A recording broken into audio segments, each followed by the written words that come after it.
దేవుని నామానికి మహిమ కలుగును గాక. కూడి వచ్చిన మీ అందరికీ నా ప్రత్యేక వందనములు. సరే, ఇంతవరకు దేవుని మనం ఆరాధన చేస్తాం కాబట్టి మరి ఈ సమయంలో కొద్ది నిమిషాలు దేవుని వాక్యాన్ని మనం ధ్యానం చేసుకుందాం, నేర్చుకుందాం. ప్రభు మనకు ఏం నేర్పించినాయి అంటున్నాడు, మరి ఏ ఉద్దేశంతో మనము ఆయన సన్నిధానానికి మనము ఈ యొక్క ఆదివారం దినాన్ని వచ్చామో అట్టి ఉద్దేశాన్ని దేవుడు మనకు సఫలం చేయాలని మరి దేవుడు అనుకుంటున్నాడు. ఏ ఉద్దేశంతో మనల్ని ఇక్కడ నడిపించాడు?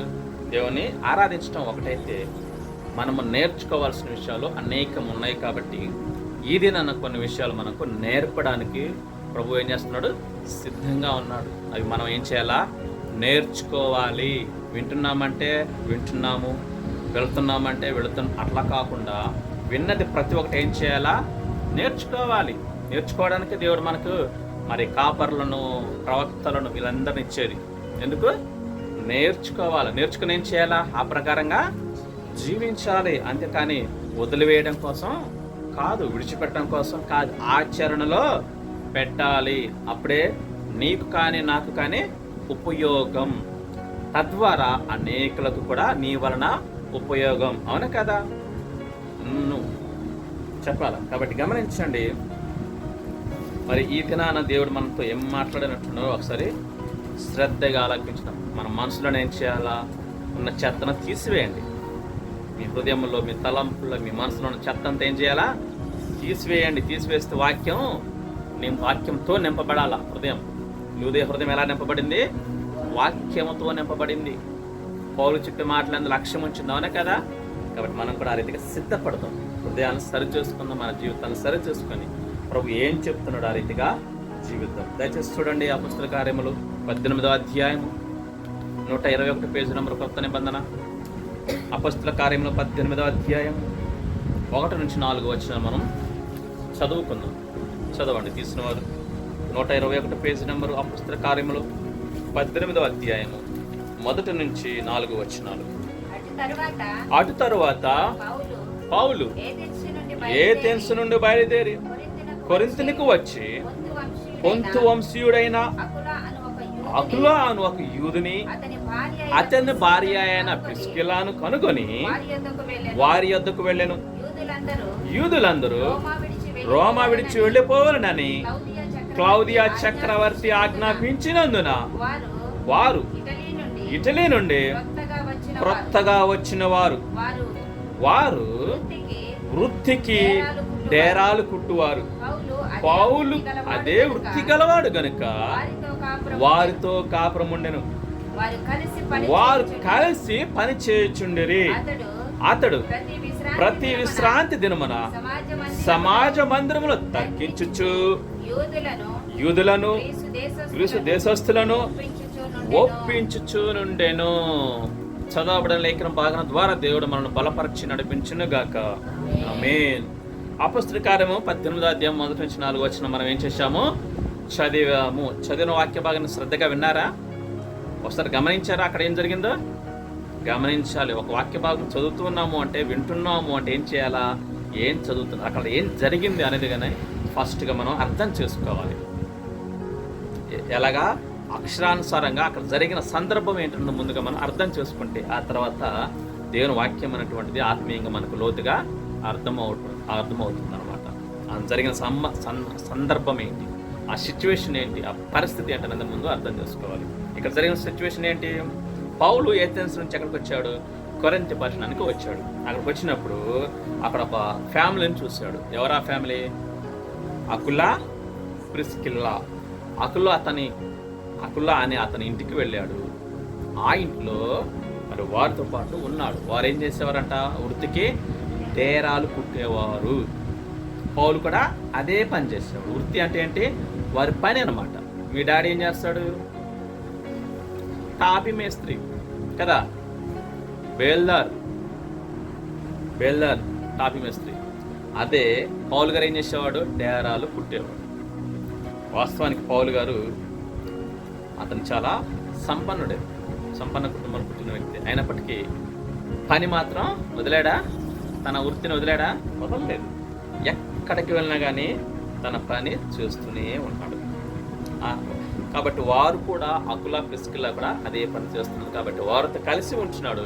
వారితో కలిసి ఉంటే ఏం చేస్తున్నాడు? 4వ ప్రతి విశ్రాంతి దినాన, అంటే ఆరాధన రోజున ప్రతిరోజు కూడా, ఒకరోజే కాదు ప్రతిరోజు ఏం చేస్తాడంట? తర్కించేవాడు. ఎవరితో? యూదులతోటి, ఆ యాజకులతోటి తర్కించేవాడు. యాజకులు అంటే దేవుని వాక్యాన్ని బోధించేవాడు. వారితో తర్కించేవాడు. ఎందుకు అంటే ఈ రీతిగా ఉంది ధర్మశాస్త్రంలో, ఈ రీతిగా ఉంది ధర్మశాస్త్రాన్ని బోధించేవారు. వారికి యేసుక్రీస్తు సువార్తను ప్రకటిస్తున్నాడు. ధర్మశాస్త్రం ఎత్తిపట్టి యేసుక్రీస్తు గురించి లేఖనం ఎత్తిపట్టి ప్రకటిస్తూ ఉన్నాడు. ప్రకటిస్తూ మళ్ళీ ఏం చేసేవాడు? తన పని తాను చేసేవాడు. పౌలు కూడా అదే వృత్తి గలవాడు గనక వారితో కలిసి కాపురం ఉండెను. ఎందుకంటే ఒక్కడిగా ఉండటం కంటే వారితో కలిసి ఉండటం మంచిది. అదే కాక ఆ అకుల ప్రిస్కిల్లా కూడా దేవుని భయభక్తులు కలిగిన వారు కనుక పౌలు మహాశయుడు, పౌలు దైవజనుడిని ఏం చేశారు? వారు చేర్చుకున్నారు తన గృహంలో. కాబట్టి అక్కడ వారితో పాటు ఉండటానికి ఇష్టపడ్డాడు. ఇష్టపడి దేవుని పరిచర్య చేస్తున్నాడు. మన అంశము ఏంటంటే పని చేయుట. ఏంటి? పని చేయుట. ఏ పని చేయాలి? ఏ పనైనా. ఓకే, ఏ పనైనా చేయాలి. ఏ పనైనా అంటే ఏ పనైనా చేయడం కాదు, కానీ విషయం ఏంటంటే మొదటిగా ఏ పనైనా అంటే న్యాయంగా చేసేది ఏ పనైనా చేయవచ్చు. చట్టానికి వ్యతిరేకమైనటువంటిది, దేవునికి వ్యతిరేకమైన పనే చెయ్యకూడదు. ఓకేనా? ఏ పనైనా అంటే అన్ని పనులు వస్తాయి. కాబట్టి దీంట్లో 2 రకాల పనులు ఉంటాయి. ఒకటి న్యాయంగా చేసేది, ఇంకోటి అన్యాయంగా చేసేది. అన్యాయంగా చేసేది అంటే ఏంటి? మోసం చేయటం, అవునా కదా? దొంగిలించటం, ఇవన్నీ మోసాలు. ఇవి పని మనం చేయకూడదు. న్యాయంగా సంపాదించాలి, న్యాయంగా పని చేయాలి. అది కూడా దేవునికి అనుకూలమైనటువంటిది. కాబట్టి మనం ఏం చేయాలంటే పనులు అనేవి 3 రకాలు. అంటే పనులు అనేవి చాలా రకాలు ఉన్నాయి, కానీ నేను ఆ రకాలమైన పనులకు వెళ్ళట్లేదు. నేను చెప్పే రకాలు వేరనమాట. మనిషి చేసేది 3 రకాలుగా చేయాలి పని. మొదటిగా ఏం చేస్తారు? నీ సొంత పని నువ్వు చేసుకుంటావు. అంటే ఏంటి? నీ సొంత పని ఏదైనా కావచ్చు. స్నానం చేయటం, బట్టలు వేసుకోవటం, తర్వాత నువ్వు ఏదైనా, అది నీ వ్యక్తిగత పని, అవునా కదా? తర్వాత ఏం చేస్తారు? కుటుంబ పని చేస్తారు. మూడోది ఏం చేయాలా? రెండోది కుటుంబ పని. ఫస్ట్ది నీ వ్యక్తిగత పని, తర్వాత రెండోది నీ కుటుంబ పని, మూడోది ఏం చేయాలా? బయటికి వెళ్ళినా కానీ అది కుటుంబం కోసం చేస్తున్నావు. మూడోది దేవుని పని చేయాలి. కానీ ఫస్ట్ చేయాల్సిన పని ఏంటి తెలుసా? మొదటిగా చేయాల్సినది దేవుని పని చేయాలి. చాలామంది ఏం చేస్తుంటే వాళ్ళ వ్యక్తిగత పనులు చేస్తుంటారు. సొంత పనులు, పొద్దున లేవటం, రెడీ అవ్వటం, వారికి కావాల్సినవన్నీ సరి చేసుకోవటం, పనికి వెళ్ళిపోవటం. పనికి వెళ్ళిపోయేది ఏంటి? కుటుంబ పోషణ కోసం. ఇకంతే. వారి వ్యక్తిగత పనులు, కుటుంబ పోషణ. అది ఏ పనే కావచ్చు, ఆ పనులు ఏం చెప్పట్లేదు. వ్యక్తిగతమైన పని, కుటుంబ పని, దేవుని పని, ఈ 3 రకాల పనుల గురించి నేను మాట్లాడుకుంటున్నాను. అర్థమవుతుందా? మొదటిగా మనం చేయాల్సింది ఏంటి? మనం విశ్వాసం కాబట్టి, రక్షించబడిన వారం కాబట్టి ఏం చేయాలి? ఫస్ట్ దేవుని పని చేయాలి. కానీ చాలామంది రివర్స్ చేస్తున్నారు.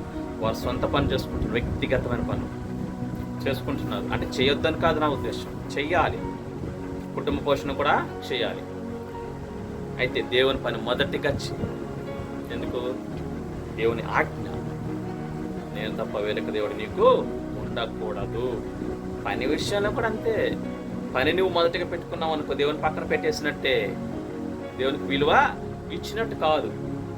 కాబట్టి మొదటిగా ఏం చేయాలా? దేవుని పని చేయాలి. ఏంటి ఆ దేవుని పని? దేవునికి సంబంధించింది, ఆత్మకు సంబంధించి నువ్వు ఏం చేసినా దేవుని పని. సో లెగటమే ఏం చేయాలా? ప్రార్థించాలి, ప్రార్థన చేసుకోవాలి, బైబిల్ ధ్యానించాలి. అది దేవుని పనికి అంతకే వస్తుంది. కాకపోతే నీ వ్యక్తిగతంగా సంబంధించినది దేవుని పని. అది కూడా ఎందుకు? నువ్వు ఆత్మీయంగా ఎదుగుతావు కాబట్టి. ప్రార్థన చేస్తున్నావు, ప్రతిరోజు ప్రార్థన చేస్తున్నావు అనుకో, ఉదయాన్నే లేకగానే 4 గంటలు లేచి 6 గంటలకు ప్రార్థన చేసుకో, 1 గంట బైబిల్ చదువుకో, 3 గంటలు గడిచిపోయింది కదా, 3 గంటలు దేవునికి వాల్యూ ఇచ్చినావు కదా, అంటే దేవునికి మొట్టమొదటి స్థానం ఇచ్చినట్టే కదా, మరి అది దేవుని పనే కదా. అంటే దేవుని పనికి, అంటే దేవునికి విలువ వస్తున్నావు, ప్రార్థన చేసుకుంటున్నావు, దేవునితో మాట్లాడుతున్నావు, దేవుడు నీతో మాట్లాడుతున్నావు, నువ్వు ఆత్మీయంగా ఎదుగుతున్నావు, నీకు కూడా ప్రయోజనం ఉందా లేదా? కాబట్టి మొదటి పని ఏం చేయాలి? మనం దేవుని పని చేయాలి. దానివల్ల ఉపయోగం ఏంటో మనకి ముందు ముందు చూసుకుందాం. కాబట్టి మొదటిగా ఏం చేయాలి? లేవటం. వింటున్నావా? మొదటిగా ఏం చేయాలా? ప్రార్థన చేయాలి. లేకటం. తెల్లవారుజామునే మొదట లేచి ఏం చేయాలా? ప్రార్థన చేసుకోవాలి. ఉదయం లేవటం అలవాటు చేసుకోండి, 4ంటికి లేగటం అలవాటు చేసుకోవాలి. ప్రతి విశ్వాస రోజుకి దశమభాగం ఎంత ఇవ్వాలి దేవునికి? గట్టిగా చెప్పాలా? దశభాగం ఎంత ఇవ్వాలి దేవునికి సమయంలో? 2 గట్టిగా చెప్పండి. 2.5 గంటల సమయం ఇవ్వాలి. 2.5 అంటే 2 గంటల 30 నిమిషాలు కంపల్సరీగా అది ఇవ్వాల్సిందే.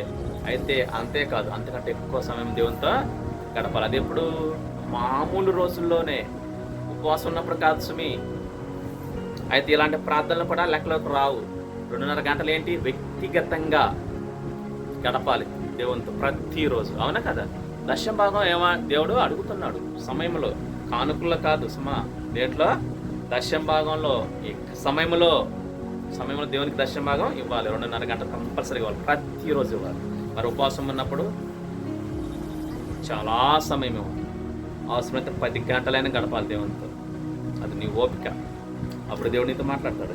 కాబట్టి దేవుని పని మనం మొదటిగా చేయాలి, అవునా కదా?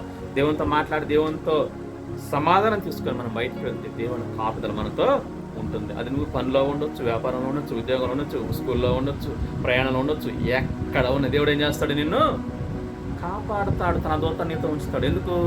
మొదటికి లేకటమే నువ్వు దేవునికి అవకాశం ఇచ్చావు కాబట్టి, దేవునితో గడిపావు కాబట్టి, ప్రార్థించావు కాబట్టి, దేవుని వాక్యాన్ని ధ్యానించావు కాబట్టి. అందుకే మొదటి కీర్తన ఏముంది?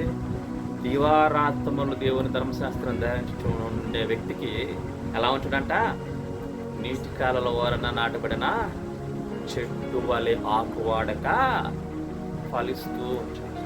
ఎప్పుడు? అనుదినము దీవారాత్రులు ఏం చేయాలి? మనం దేవుని ధర్మశాస్త్రాన్ని ధ్యానించాలి, ప్రార్థన చేసుకోవాలి. అదే దేవునితో సహవాసం. కాబట్టి చూడండి, దేవుని పని మనం దేవుని పని చేయాలి. అదే పుస్తకారం, అదే మనం చదివిన వాక్య భాగం 4వ వచనం చూడండి ఒకసారి. అతడు ప్రతి విశ్రాంతి దినమున సమాజ మందిరంలో తర్కించుచు యూదులను గ్రీసు దేశస్తులను ఒప్పించుచున్నాడు. ప్రతి విశ్రాంతి దినమున అంటే ఇక్కడ ఎందుకు ఇలా రాయబడిందంటే, ప్రతి విశ్రాంతి దినం అంటే అర్థం ఏంటి? ప్రతి ఆదివారం మనం వస్తుంది ఇక్కడ. కానీ ఇది ఎవరితో తర్కిస్తున్నాడు? యాజకులతో తర్కిస్తున్నాడు, యూదులతో గ్రీసు దేశం. అయితే ఆయన చేసేది ప్రతిరోజు పరిచయం చేస్తున్నాడు, దేవుని పని ప్రతిరోజు చేస్తున్నాడు. ఇక్కడ ఎందుకంటే ఆ విశ్రాంతి దినాన సమాజ మందిరంలో కూడుకుంటారు కాబట్టి, దేవుని మందిరంలో కూడుకుంటారు కాబట్టి వారితో మాట్లాడుతూ ఉంటున్నాడు. కానీ పౌలు గారు అలా చేయలేదు. సమయమందును అసమయమందును దేవుని స్వార్థను ప్రకటించాడు. ఎక్కడ ఉన్నా సరే, సముద్రంలో ఉన్నా కానీ దేవుని స్వార్థ ప్రకటించాడు. గుర్తొచ్చిన సందర్భం, ఓడలో సముద్రంలో ఉన్నప్పుడు కూడా దేవుడు పౌలు ఏం చేశాడు? దేవుని స్వార్థను ప్రకటించాడు. అందుకే చెప్తున్నాడు, సమయమందును అసమయమందును దేవుని పని అన్నాడు తిమోతితో. ఆయన చేశాడే కాబట్టి చెప్తున్నాడు, చేశాడు కాబట్టి చెప్తున్నాడు. కాబట్టి దేవుని పని చేస్తూ వస్తున్నాడు. ఎవరో? పౌలు గారు. మనం కూడా చేయాలి. అలా చెప్పేసి నీ పనులు పక్క పెట్టమని కాదు నేను చెప్పేది. మొదటిగా దేవునితో 2 గంటలు గడుపు. ఆ తర్వాత నీ సొంత పని చేసుకో, నీ కుటుంబ పోషణ చేసుకో. ఆ తర్వాత మరలా దేవుని సన్నిధికి రా. కాబట్టి గమనించండి, దేవుని పని మనము చేయాలి. యోహాను సువార్త 9:4 చూడండి. అప్పుడు కూడా యేసు ప్రభు ఒక చక్కటి మాట మనకు తెలియపరుస్తూ ఉంటున్నాడు. మనం ఈ లోకంలోకి వచ్చాము అంటే ఎందుకోసం వచ్చాము అనే విషయాన్ని అక్కడ మనకు యేసయ్యే చెప్తున్నాడు. యోహాను సువార్త 9:4 పగలున్నంత వరకు నన్ను పంపిన వాని క్రియలు మనము చేయుచుండవలను, రాత్రి వచ్చుచున్నది అప్పుడు ఎవడనో పని చేయలేడు. పగలు ఉన్నంత వరకు నన్ను పంపిన వాని క్రియలు మనము చేయుచుండవలను. ప్రభు చూడండి ఇక్కడ ఏమంటున్నాడు? పగలున్నంత వరకు అంటే అర్థం ఏంటి? ఈ యొక్క సంఘము భూమి మీద ఉన్నంత వరకు ఏం చేయాలంటే మనము దేవుని పని చేయాలి. నన్ను పంపిన వాని క్రియలు మనము చేయాలి. అంటే క్రియలు అంటే ఏంటి? పనే కదా, దేవుని పని మనము చేయాలంటున్నాడు. నేను చేయాలని చెప్పను అక్కడ యేసయ్య. ఏమంటున్నాడు? మనము అందరం ఏం చేయాలి? దేవుని పని మనము చేయాలి. విశ్వాసమైన మనం ఏం చేయాలి? దేవుని పని చేయాలి. దేవుని స్వార్థను ప్రకటించాలి. ఎక్కడ ఉన్నా నువ్వు ఒకవేళ పనికి వెళ్ళావేమో, పొలం పనికి వెళ్ళావేమో, కలుపు తీస్తున్నావేమో, పత్తి తీస్తున్నామో, ఏం చేయాలి? వారితో వీళ్ళతో సోది కబుర్లు కాకుండా దేవుని స్వార్థని పక్కన వాళ్ళతో పంచుకో 4 మాటలు, అవునా కదా? వాళ్ళు పత్తి తీస్తూ మాట్లాడుకుంటారు లేదా అమలకులో? అలాంటప్పుడు ఏం చేయాలా? ఆ వేరే మాటలు కాకుండా మన దేవుని స్వార్థం మనం ఏం చేయాలి? వారికి ప్రకటించాలి. ఒకవేళ ఏమో దేవుడు ఆ మాటల ద్వారా దేవుడు వారిని తాకొచ్చాము, వారిని దేవుని సన్నిధికి రావచ్చేమో, తెలియదు కదా. ఎవరిని ఎప్పుడు ఎలా దేవుడు నడిపిస్తాడో మనకు తెలియదు. కాబట్టి మనం ఏం చేయాలా? ఎక్కడ ఉన్నప్పటికీ ప్రభు సువార్తను ప్రకటించాలి. అది దేవుని పని. అంటే దేవుని పనికి మొట్టమొదటి మనం విలువ ఇవ్వాలి. మనము దేవుని పని చేస్తే దేవుడు మన పని చేస్తాడు. పనివాడు జీతానికి పాత్రుడు. మనం దేవుని పని చేస్తామనుకో ఎంత మాత్రం దేవుడు మనను విడిచిపెట్టేవాడు కాడు. అందుకే యేసయ్య అనుకో చోట అన్నాడు, నా నామం పేరట గిన్నెడు చన్నీళ్ళు ఇస్తే దాని ప్రతిఫలం పోగొట్టుకోరు. గిన్నెడు చన్నీళ్ళు ఇచ్చినందుకే చెప్తలే రెఫరెన్స్, గిన్నెడు చన్నీళ్ళు ఇచ్చినందుకే దాని ప్రతిఫలం మీరు పోగొట్టుకోరు. మరి అంటే దేవుని సువార్త ప్రకటిస్తే మనం దేవుడు మనకు ప్రతిఫలం ఇవ్వడా? ఇస్తాడు. కాబట్టి ఏం చేయాలా? దేవుని పని మనం ఎక్కడున్నా ఏం చేయాలా? దేవుని పని చేయాలి. పౌలు గారు అదే చేస్తున్నాడు. సముద్రంలో ఉన్నా చేస్తున్నాడు, భూమి మీద ఉన్నా చేస్తున్నాడు, ఆకాశంలో ఉన్నా కూడా ఆయన చేస్తూనే ఉన్నాడు. అందుకే సమయమందును అసమయమందు అంటే ఏంటి? పగల వరకే కాదు, రాత్రి కూడా ఆయన స్వార్థ ప్రకటించాడు. లేదా ప్రకటించాడు, గుర్తొచ్చాడా? ఎక్కడ? చెరసాలలో ఏం చేశాడు? పౌలు శీల సువార్త ప్రకటించాడు. ఖైదీలకు ప్రకటించాడు లేదా? గుర్తొచ్చింది ఎప్పటికైనా? సువార్త ప్రకటించాడు. ఖైదీలందరూ వీరు పాటలు పాడుతూ ఉంటే ఖైదీలందరూ వింటూ ఉన్నారు. అంతేకాదు ఆ సైన్యాధిపతి కూడా ఆ కుటుంబంతో సహా మార్పు చెందారు. ఆ రాత్రియే బాప్తిసం తీసుకున్నారు. చూసారు మరి ఎలా పనిచేస్తున్నాడు పౌలు గారు? మనకు మాదిరి పౌలు గారు పగలు పనిచేశాడు, రాత్రి కూడా పనిచేశాడు కదా. అందుకే అన్నాడు పౌలు గారు, సమయమందును అసమయమందును దేవుని స్వార్థ మనము ప్రదర్శించాలి. ఎక్కడ ఉన్నా సరే, ఒకవేళ హాస్పిటల్ బెడ్ మీద ఉన్నావా, ఇబ్బంది ఏమి లేదు. నీ పొరుగు వారికి, నీ పక్కన ఎవరుంటే వాళ్ళకి, నర్సులమ్మకి చెప్పొచ్చు, డాక్టర్కి చెప్పొచ్చు సందర్భాన్ని బట్టి. అయితే ఒకవేళ నీకు కొంచెం టెన్షన్గా ఉంటే ఏం చేయాలా? మనసులో ప్రార్థన చేసుకో, అయ్యా ఈ సిస్టర్ గారికి నేను స్వార్థ ప్రకటించాలి, లేదా పక్కన ఉన్న వారికి నేను స్వార్థ ప్రకటించాలి, నాకు సాయం చేయని అడుగు. దేవుడికి తప్పకుండా సాయం చేస్తారు. ఒక ప్రయాణంలో ఉన్నా కానీ మనం స్వార్థ ప్రకటించవచ్చు, అవునా కదా. అందుకే సమయమందును అసమయమందును మనం ఏం చేయాలా? దేవుని పని చెయ్యాలి. 2 కొరింథీ పత్రిక 16వ అధ్యాయం 10వ వచనం ఒకసారి చదవండి. దేవుడు చక్కటి మాట మనకు అక్కడ తెలియపరుస్తున్నాడు. కాబట్టి మనం దేవుని పని చెయ్యాలి. పని చేయడానికి భూమి మీదకి మనము వచ్చాము. 16వ అధ్యాయము 10వ వచనం. మొదటి కొరింథీ పత్రిక 16వ అధ్యాయం 10వ వచనం. తిమోతి వచ్చిన యెడల అతడు మీ యొద్ద నిర్భయుడై ఉండునట్లు చూసుకొనుడి, నా వలనే అతడు ప్రభు పని చేయుచున్నాడు. నా వలే అతడు ప్రభు పని చేస్తున్నాడు. ఎవరు? తిమోతి. కాబట్టి తిమోతి వచ్చినప్పుడు మీరేం చేయాలి? తిమోతిని ఆదరించండి, తిమోతిని చూసుకోండి. అతడు నా వల్లే ప్రభు పని, దేవుని పని చేస్తున్నాడు. కాబట్టి మీరు కూడా అలాగే, మరి నేను ఎలాగా దేవుని పని చేస్తున్నానో, తిమోతి ఎలా దేవుని పని చేస్తున్నాడో మీరు కూడా మా వల్లే మీరు కూడా దేవుని పని చెయ్యండి. అందుకే యేసుక్రీస్తు ప్రభు అన్నాడు కదా, మనము దేవుని పని చెయ్యాలి. మొదటిగా ఏం చేయాలా? దేవుని పని చేయాలి. కాబట్టి దేవుని పని మనం చేస్తే మన పని దేవుడు చేస్తాడు. పనివాడు జీతానికి పాత్ర. మనం చేసిన పనికి ప్రతిఫలం ఎవరు ఇస్తారు? దేవుడే ఇస్తాడు. ఈ భూమి మీద ఇస్తాడు, పరలోకంలో కూడా ఇస్తాడు. ఎట్టి పరిస్థితులు దేవుడు మరచుటకు అన్యాయస్తుడు కాడు. మనం చేసిన పనిని మర్చేవాడు దేవుడు ఎట్టి పరిస్థితులు మారవాడు. మనం చేసిన పరిచర్యకు మన తరతరాలు, మన బిడ్డలు, వారి బిడ్డలు ఏం చేయబడతారు? దీవించబడతారు. నేను చాలామందిని చూసే దైవజనుల్ని నమ్మకంగా పరిచయం చేసిన వారికి వారి బిడ్డలు తరతరాలు దీవించబడ్డారు. దైవజనులే కాదు, విశ్వాసులు కూడా. అయితే నీతిగా, న్యాయంగా, యథార్థంగా ఉన్న వారిని దేవుడు దీవిస్తాడు. యథార్థంగా పనిచేయాలి. కాబట్టి గమనించి మొదటిగా ఏం చేయాలి? మనం దేవుని పని చేయాలి. అది మనకు ప్రాముఖ్యం. అందుకే మనం ఈ భూమి మీదకే వచ్చాం. ఎఫెసీ పత్రిక 1వ అధ్యాయం 6వ వచనం దేవుడు ఏమన్నాడు? జగత్ పని వేయబడకుందే తన కోసం మనల్ని ఏం చేశాడు? ఏర్పరచుకున్నాడు. ఎవరి కోసం? దేవుని కోసం. మన పనులు చేసి మరి మనం సంపాదించుకోవడానికి, పోగు చేసుకోవడానికి కాదు. అవి మనల్ని పరలోకానికి తీసుకెళ్ళవు. మేడలు, మిద్దెలు, కార్లు, ఆస్తి, అంతస్తులు ఏమి, బంగారు వజ్రులు ఇవేమి మనల్ని పరలోకానికి తీసుకెళ్ళవు. ప్రభు కోసం మనం నిర్మించుకున్నాడు కాబట్టి మనం దేవుని పని చేయాలి. రెండోది ఏం చేయాలా? కుటుంబ పని చేయాలి. రెండోది ఏం చేయాలా? కుటుంబ పని చేయాలి. అర్థమవుతుందా? అందరూ రివర్స్ చేస్తారు. ఫస్ట్ వారు సొంత పని చేసుకుంటారు, వ్యక్తిగత పని చేసుకుంటారు, తర్వాత కుటుంబం కోసం పని చేస్తారు. దేవుని పని ఎవరు కూడా మనస్కరించరు. కానీ మనము విశ్వాసులం కాబట్టి మొదటిగా ఏం చేయాలా? దేవుని పనికి మనం ప్రాముఖ్యత ఇవ్వాలి. దేవుని పనికే ప్రాముఖ్యత ఇవ్వాలి. అర్థం ఏంటంటే, ఒకవేళ ఆదివారం నీకు మంచి పని వచ్చింది, ఏం చేస్తావు? వదిలేసి రావాలి దేవుని సన్నిధికి. అది విలువ ఇవ్వటం అంటే. దేవుని ఆదివారం రోజున నీకు 1,00,000 రూపాయలు ఇస్తా, పనికి ఎవరు వస్తారు రండి అని పిలిచారు అనుకోండి, ఏం చేస్తారు? వదిలేయాలి, తప్పులేదు. అంతకంటే 10 దేవుడు ఇస్తాడు. ఆయన సమర్థుడు. 1,00,000 రూపాయలు వస్తానని చెప్పేసి మనం ప్రభు సహవాసాన్ని కోల్పోవద్దు. ఆదివారం ప్రభు సన్నిధిలో మనం గడపడం మనకెంతో దీవెనకరం. అందుకే పేతురు అంటాడు కదా, ఒక దినము దేవుని సన్నిధిలో గడపటం 1000 దినాల కంటే శ్రేష్టం. 1000 దినాలు అంటే మాటల 3.5 సంవత్సరాలు.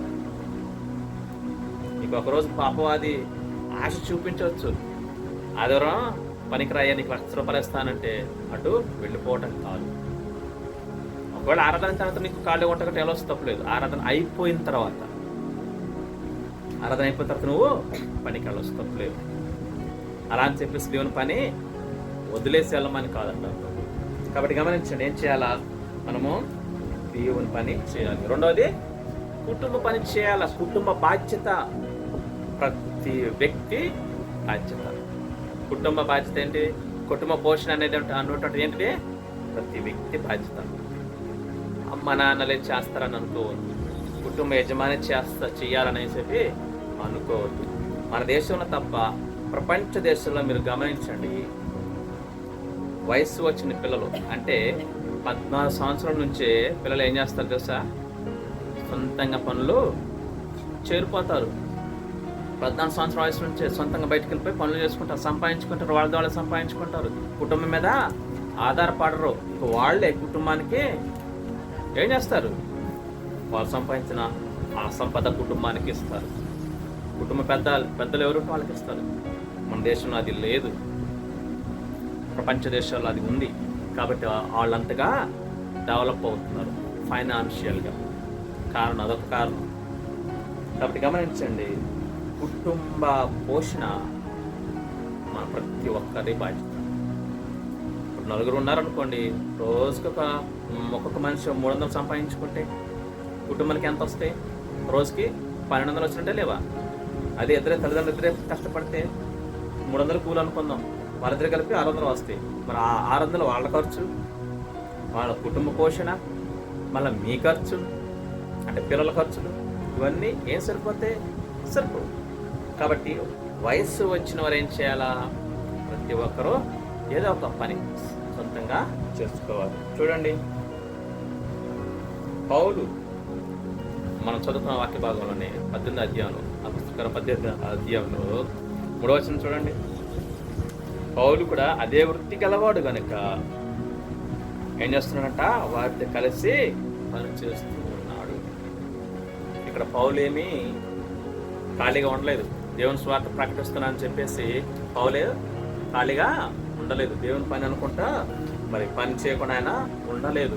ఏం చేస్తున్నాడు? వారితో కలిసి పని చేస్తున్నాడు. వారు ఒక కుటుంబమే. వారితో ఎంతకాలం ఉన్నా కానీ ఆయన వారిలో కుటుంబ సభ్యుడే. కాబట్టి అందరూ పనిచేస్తున్నారు. పౌలు గారు ఆయన స్థితి ఏంటి? గొప్ప దైవజనుడు. ఆయన పని చేయాల్సిన అవసరం కూడా లేదు. కానీ అలా ఉన్నాడా? లేదు. కుటుంబ పోషణ కోసం ఆయన కూడా కష్టపడుతూ ఉంటున్నాడు. కాబట్టి గమనించండి, ఆయన ఆధారపడటం లేదు వారి మీద. మనం కూడా ఏం చేయాలా? కుటుంబస్తుల మీద ఆధారపడదు. సొంతంగా పని చేసుకొని మన ఖర్చులు మనం ఏం చేయాలా? మనమే తీర్చుకోవాలి. మనమే పోషించుకోవాలి. ఎవరి మీద ఆధారపడటం మంచిది కాదు. చిన్నపిల్లలు అంటే అది వేరే విషయం. కాబట్టి పౌలు గారు కూడా తనను తానే పోషించుకుంటున్నాడు. ఎవరి మీద ఆధారపడటం లేదు. దేవుని పని చేస్తున్నాను కదా అని చెప్పేసి ఆయన నిర్లక్ష్యంగా ఉన్నట్లా. దేవుడు కూడా ఇస్తాడు. ఆయన సరే ఏం చేస్తున్నాడు? పని చేసుకుంటూ సంపాదించుకుంటున్నాడు. మనం కూడా పని చేయాలి. 2 తెస్సలోనిక గ్రంథం చూడండి, 2 తెస్సలోనిక పత్రిక 3వ అధ్యాయం 8వ వచనం మనం చూసినట్లయితే అక్కడ పౌలు గారే మరొక మాట మనకు తెలియపరుస్తున్నాడు. 2 తెస్సలోనిక పత్రిక 2 తెస్సలోనికయులకు రాసిన పత్రిక 3వ అధ్యాయం 8వ వచనం 189 పేజీ నెంబరు చదవండి. 3:8 ఎవని యొద్దను ఉచితముగా ఆహారం పుచ్చుకొనలేదు, మేము మీలో ఎవనికి భారముగా ఉండకూడదని ప్రయాసముతోను కష్టముతోను రాత్రింబగళ్ళు పని చేయొచ్చు జీవనము చేసితిమి. 2 తెస్సలోనికల పత్రిక 3వ అధ్యాయం 8వ వచనం. 2 తెస్సలోనిక 3:8 వచనం. ఇక్కడ పౌలు గారు సెలవిస్తున్నాడు, ఎవని యొద్ద ఉచితముగా మేము ఆహారము పుచ్చుకోలేదు, మేము మీలో ఎవనికి కూడా మేము భారంగా ఉండలేదు. మరి ఏం చేస్తున్నారంట? ప్రయాసముతోను కష్టముతోను రాత్రింబగళ్ళు పనిచేసి జీవనము చేసి తిని. జీవనం అంటే ఏంటి? పోషించుకుంటున్నారు వారికి వారే. అంటే పౌలు ఒక్కడే కాదు, పౌలుతో పాటు కొంతమంది టీం ఉన్నారు. ఎవరు? ఒనేసిం అని, తిమోతి అని, లూకా అని, వీరంతా కొంతమంది టీం ఉన్నారు పౌలు గారితో పాటు. అవునా? వారంతా ఏం చేస్తున్నారు? వారు చేతులతో కష్టపడుతున్నారు, అంతేకాని ఒకరి మీద ఆధారపడుతున్నారు. ఇది ప్రతి విశ్వాసికి ఉండాల్సినటువంటి మొదటి లక్షణం. అర్థమవుతుందా? ఏం చేయాలా? పని చేయాలా. సోమరిపోతులకు ఇంట్లో ఉండటం మంచిది కాదు. ఇక్కడ దేవుని వాక్యం సెలవిస్తుంది ఏంటంట? మనం ఎవ్వరికి కూడా భారంగా ఉండకూడదు, ముఖ్యంగా కుటుంబానికి భారంగా ఉండకూడదు. మన అవసరాలన్నీ మనం ఎవరు తీర్చుకోవాలా? మనమే తీర్చుకోవాలి. దేవుని వాక్యం సెలవిస్తుంది నా మాట ఏం మాత్రం కాదు. అందుకే చర్చికి వస్తే అనేక విషయాలు ఒక మనిషి ఎలా బ్రతకాలి, ఎలా బ్రతకకూడదు అనేది బైబిల్ మనకు బోధిస్తుంది. అది తెలియక చాలామంది హేళన చేస్తారు, అవమానిస్తారు, దూషిస్తుంటారు. కాబట్టి ఏం చేయాలంట? ఎవ్వరి మీద కూడా ఆధారపడకూడదు.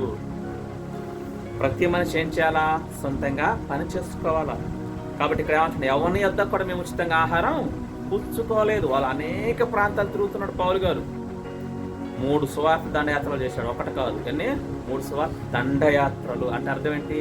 కొన్ని దేశాలు తిరిగి వస్తున్నాడు. మొదటి సువార్త ఒకరోజు బయలుదేరాడంటే మళ్ళా తిరిగి వచ్చి ఎరుసలేం పట్టణం తిరిగి వచ్చేసరికి సంవత్సరం పట్టేదో 2 సంవత్సరాలు పట్టేదో తెలిసేది కాదు. అప్పుడు 5 ఖండాలు ఉండేవి. అది ప్రపంచం అప్పుడు ఆ రోజుల్లో.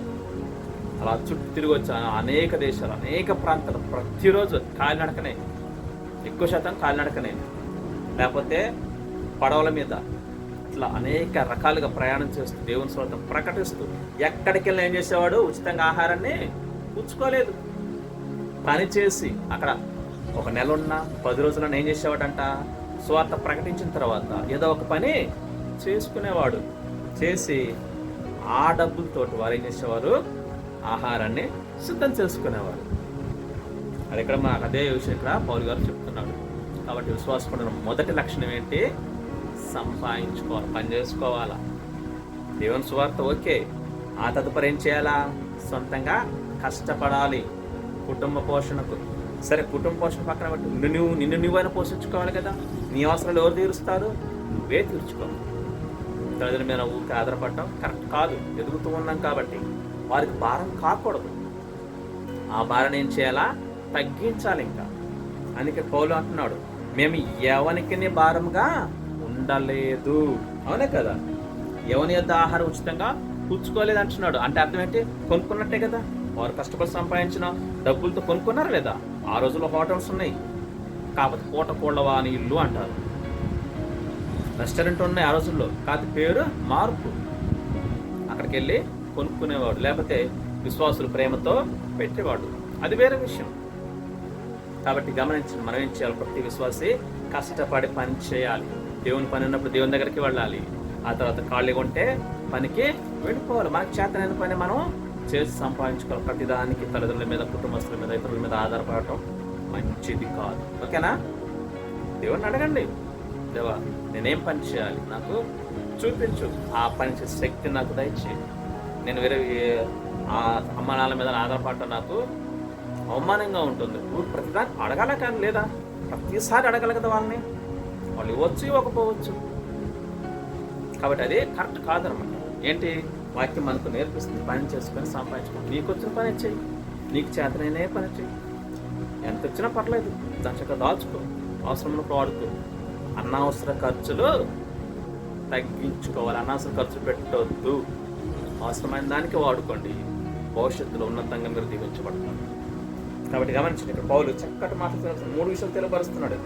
ఎవరి యొద్ద కూడా ఉచితంగా ఆహారాన్ని ఆయనే కదా వాడుతున్నాం, అందరూ మేము అంటున్నాడు. అక్కడ ఎవరి యొద్ద ఉచితంగా ఆహారము పుచ్చుకొనలేదు, మీలో మేము అంటే అనేకులు అనేక అర్థం, వాళ్ళ టీం అనమాట. మీలో ఎవరికి కూడా మేము భారంగా ఉండలేదు. చూడండి, ఇది మనకు ఉండాల్సిన లక్షణం. నేను ఎక్కువేం కాదు. కాబట్టి గమనించండి. అంతేకాదు, రాత్రింబగళ్ళు పనిచేసి జీవనం చేసుకుంటున్నారు, వారికి వారే పోషించుకుంటున్నారు.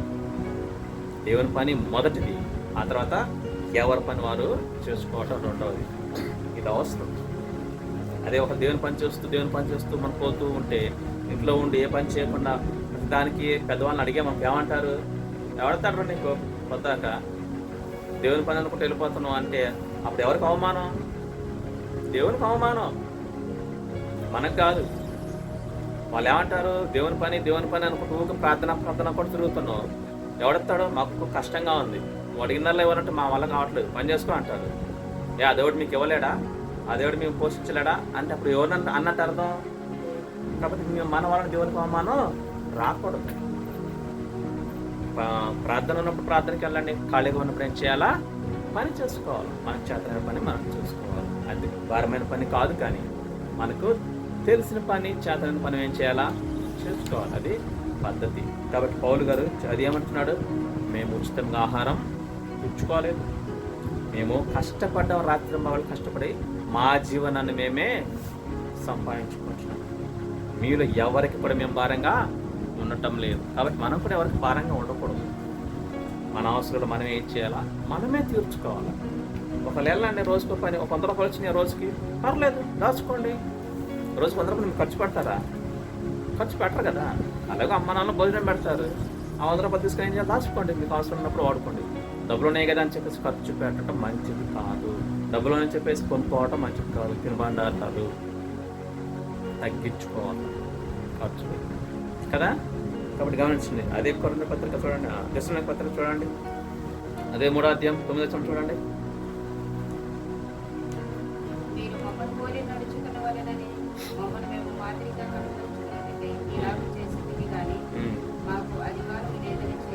చూడండి, పౌలు గారు సెలవిస్తున్నాడు, మీరు మమ్మల్ని పోలి నడుచుకోవాలి, మేము ఎలా పని చేస్తున్నామో అది మీరు చూసి నేర్చుకోవాలా.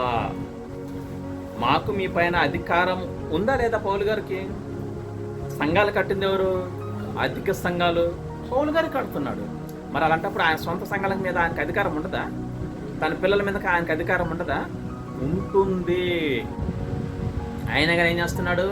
రాత్రింబగళ్ళు కష్టపడి పనిచేసి సంపాదించుకుంటున్నాడు, ఉచితంగా ఆహారాన్ని పుచ్చుకోవట్లేదు.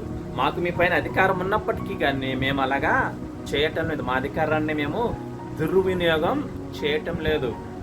కాబట్టి మేమే ఈ స్థితిలో ఉండి కూడా పనిచేసి మేము జీవనం సాగించుకుంటూ ఉంటే మీరెందుకు పని చేయకుండా కష్టంగా మరి సోమరులుగా ఉంటున్నారు? ఖాళీగా ఎందుకు ఉంటున్నారని ఇక్కడ పౌలు గారికి గద్దిస్తున్నాడు, వారిని హెచ్చరిస్తున్నాడు. చూడండి, కిందికి తీస్తే మనకు అర్థం. తర్వాత చూద్దాం. తర్వాత సామెతల గ్రంథం చూడండి. మనం పని చేసి ఏం చేయాలా? మన జీవనం మనమే చేసుకోవాలి, మన ఖర్చులు మనమే సంపాదించుకోవాలి, మన ఖర్చులకు మనమే సంపాదించుకోవాలి. పెద్దవాళ్ళ మీద మనం ఆధారపడటం మంచిది కాదు. ఎందుకంటే వాళ్ళు వయసు పెరుగుతూ ఉంటుంది, వారికి కూడా ఇబ్బందిగా ఉంటుంది, అర్థం చేసుకోవాలి. అప్పుడు అంతేకాకుండా మనం సంపాదించుకుంటే అవి పెద్దవారు మనకిచ్చే ఖర్చు ఏం చేస్తారు, వాళ్ళు వేరే దానికి పెట్టడానికి అవకాశం ఉంటుంది. సామెతల గ్రంథం 31వ అధ్యాయము 14 నుంచి 17 వచనం మనం చదువుకుందాం. అక్కడ ఒక వ్యక్తిని మనం చూస్తున్నాం. వర్తకపు వాడలు దూరం నుండి ఆహారం తెచ్చినట్లు ఆమె దూరం నుండి ఆహారం తెచ్చుకొనును. ఆమె చీకటితోనే లేచి తన ఇంటి వారికి భోజనము సిద్ధపరచును. తన పనికత్తెలకు బత్తము ఏర్పరచును. ఆమె పొలమును చూచి దానిని తీసుకును. తాము కూడబెట్టిన ద్రవ్యము పెట్టి ద్రాక్ష తోట ఒకటి నాటించును. ఆమె నడికట్టు చేత నడుము బలపరుచుకొని చేతులతో బలముగా పనిచేయును. చాలు. ఇక్కడ చూడండి, ఒక వ్యక్తి గురించి ఇక్కడ మనకు కనపడుతూ ఉంటుంది. ఒక స్త్రీ. ఏ స్త్రీ అంటే 10వ వచనం మనకు కనపడుతుంది. గుణవతి అయినటువంటి భార్య. ఎవరిమే? గుణవతి అయినటువంటి స్త్రీ, మంచి గుణం అన్నటువంటి వ్యక్తి ఏం చేస్తుందంట? దూరం నుంచి ఆహారాన్ని తన ఇంటికి తీసుకొస్తుంది. ఎందుకు? తన కుటుంబం కోసం. ఎక్కడి నుంచి? దూరం నుంచి ఆహారం తెచ్చుకుంటుంది.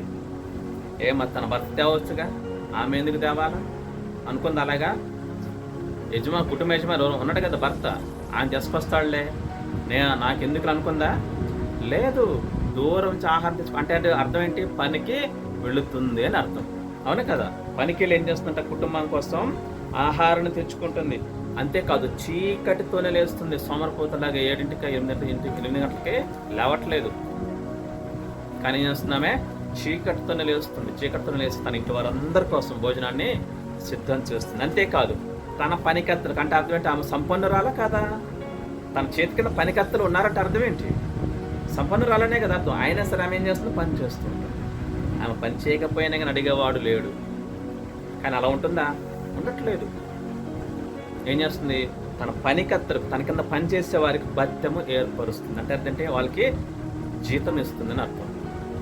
చూడండి ఎంత చక్కటి మాటలు మనకు దేవుడు తెలియపరుస్తుంది. ఆమె పొలమును చూసి దాన్ని కొంటుంది. ఎవరి కోసం? కుటుంబ లాభం కోసం, కుటుంబం కోసం, కుటుంబ సంరక్షణ కోసం, కుటుంబ పోషణ కొరకు ఏం చేస్తుంది? తన డబ్బులు పెట్టుకుంటుంది. భర్త డబ్బులతో కాదు, ఆమె సంపాదించిన డబ్బులతో పెట్టి పొలమును కొంటుంది. అంతేకాదు, ఆ పొలం ఏం చేస్తుంది? ద్రాక్ష తోట నాటిస్తుంది. అంటే ఆవిడ చేసే పని ఆవిడ చేస్తుంది, భర్త చేసే పని భర్త చేస్తున్నాడు, పిల్లలు చేసే పని పిల్లలు చేస్తున్నారు. ఇది గుణవంతుల యొక్క లక్షణం. మన విశ్వాసంలో ఉంటున్నామంటే ప్రత్యేకత అంటే ఏంటి అనుకుంటున్నారు? మన పనిలో ప్రత్యేకత ఉండాలి, మన చూపులో ప్రత్యేకత ఉండాలి, మన మాటలో ప్రత్యేకత ఉండాలి, మన నడవడికలో ప్రత్యేకత ఉండాలి. ఎవరి నుంచి ప్రత్యేకత? లోకం నుంచి ప్రత్యేకత, లోకస్తుల నుంచి ప్రత్యేకత. లోకస్తులు చేస్తున్నట్టు మనం చేయకూడదు. వాళ్ళంటే తెలియక మరి ఇంట్లో ఉంటూ ఉంటారు, సోమపుత్రులుగా ఉంటూ ఉంటారు, తిరుగుతూ ఉంటారు. అవన్నీ మనకు అనవసరం. మనం అలా చేయకూడదు. మనం ఎలా చేయాలి? గుణము కలిగిన వ్యక్తులుగా, ఈ స్త్రీలాగా మనం ఏం చేయాలి? పొద్దున లేసి ఇంటి వారి కోసం మనం పని చేయాలి, కుటుంబం కోసం, కుటుంబ పోషణ కోసం పని చేయాలి. కాబట్టి మనం ఆ పని లేని వారుగా ఉండకూడదు. పని చేసేవాడికి ప్రతిరోజు ఏదో ఒక పని దొరుకుతుంది, కనపడుతుంది. కాబట్టి పొద్దున్న లేచి మనం ఏం చేయాలా? పని చేయటం మనకు అలవాటు చేసుకోవాలి. ఈమెం చేస్తుందంట? దూరం నుంచి ఆహారం తెచ్చుకుంటుంది. అంటే పనికి వెళుతుంది, దూరంగా తీసుకొస్తుంది, పొద్దున్న లేస్తుంది, కుటుంబానికి ఆ యొక్క భోజనాన్ని సిద్ధపరుస్తుంది, పనికత్తెలకు భత్యం కూడా ఇస్తుంది, ఒక పొలాన్ని కొంటుంది, ద్రాక్ష తోట నాటిస్తుంది. దానివలన తన వ్యాపారాన్ని ఏం చేయబడుతుంది? వృద్ధి పొందించుకుంటుంది. కాబట్టి ఎంత ఉన్నా కానీ సంపద ఏం చేయాలా? పని చేసుకునే ఉండాలి. కూర్చొని తింటే కొండలైనా కరిగిపోతాయి. కరెక్ట్ కాదు. దానివల్ల బద్ధకం వస్తుంది, అనేకమైనటువంటి రోగాలు కూడా వస్తాయి. పని చేయకుండా ఉంటే తెలుసా మీకు ఆ విషయం? పని చేయకుండా ఉంటే రోగాలు కూడా అటాక్ చేస్తాయి. బద్ధకం, సోమరితనం, నిద్రపోతు, లేమిడితనం. నువ్వు పని చేయకుండా పడుకొని ఉంటే ఏమొస్తుంది? దరిద్రం వస్తుంది. ఎలా వస్తాడంట? ఆయుధస్తుడు వచ్చినట్లుగా వస్తాడట దరిద్రం.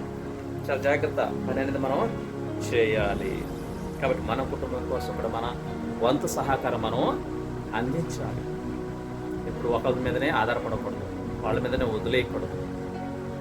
తర్వాత చూడండి, ఫస్ట్ ఏం చేసుకున్నాం? దేవుని పని మనం చేయాలి. రెండవదిగా కుటుంబం కోసం మనం పని చేయాలి. మూడవది ఏంటి? వ్యక్తిగత పని. ఇది కూడా చాలా అవసరం. ఈ మూడు అవసరమే. ఈ మూడింటిని ఏది మనం తీసేయకూడదు. ఈ మూడు మన అవసరం.